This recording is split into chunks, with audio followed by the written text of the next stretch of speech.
In terms of fund philosophy, we are strong believers that investing in dividend-paying companies is a very positive thing to do over the longer term. There's lots of good evidence to suggest buying dividend-paying companies can actually outperform the market.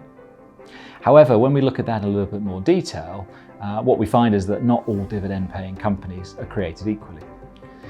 We find actually that if a company has a flat dividend over time, it tends to perform about in line with the market. We know if a company cuts its dividend that those companies often underperform quite significantly. And it is actually the companies that grow their dividend successfully over time that drive the overall outperformance of that factor in the market. So in terms of what we're trying to do with our fund philosophy, it's really to put ourselves in a position to best identify those companies that have the best chance of not only paying a dividend, but being able to grow that over time. In terms of the dividend we're looking for, we're not necessarily focused on high dividend yield. We know if a company has a very high dividend yield, actually that's more likely to cut it, which therefore means the company could underperform. And in fact, what we're really looking for is what we describe as a moderate dividend yield, but a dividend that can grow successfully over time.